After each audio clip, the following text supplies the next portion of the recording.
Sindaco Zorino, siamo giunti a fine dell'anno, siamo venuti appositamente anche ad Aquileia, che è un po' la patria, la culla del Friuli, per fare un po' il punto della situazione con lei, partendo subito e chiedendole questo 2025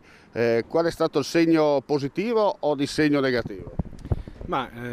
Come succede da diversi anni, devo dire, Aquileia fa segnare sempre dei più ed è un momento molto positivo per la comunità, per la città, per la sua valorizzazione. Quest'anno abbiamo festeggiato i 27 anni di entrata di Aquileia all'interno della World Heritage List, quindi patrimonio dell'umanità, e questo obiettivo che è stato raggiunto appunto 27 anni fa si fa sentire sempre di più. Sempre di più Aquileia è al centro di tutta una serie di iniziative, di interessi sia locali, regionali ma anche internazionali e ci fa ben sperare anche per il futuro. Quindi un anno sicuramente positivo,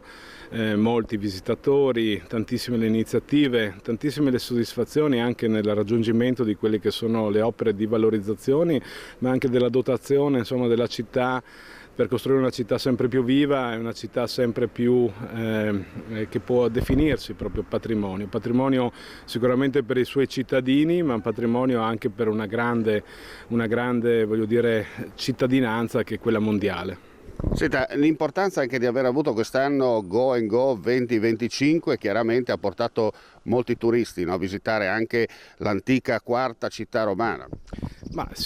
Diciamo che il trend è sicuramente stato positivo anche grazie a questa importante iniziativa della Capitale Europea della Cultura. In più il 2025 si è caratterizzato per essere un anno giubilare, Aquileia e la sua basilica naturalmente erano sede giubilare, e questo ha fatto arrivare sul nostro territorio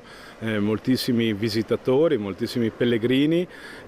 tutti attirati da quella che è questa veramente antica eredità culturale e spirituale che al centro d'Europa si dipana da quello che sono le nostre, diciamo, le nostre eredità materiali, ma in realtà dietro c'è proprio un valore spirituale che si sta riscoprendo sempre di più e che noi, attraverso il lavoro congiunto che viene fatto naturalmente dall'amministrazione comunale, dalla Fondazione Aquileia, dalla Regione Friuli Venezia Giulia, dalla Società per la Conservazione della Basilica, dal Museo Archeologico e dal Ministero della Cultura e tutte le associazioni del territorio, cerchiamo tutti i giorni di costruire assieme, quindi un bel immaginario, una bella narrazione, ma soprattutto un qualcosa che possa essere anche la base per costruire un futuro.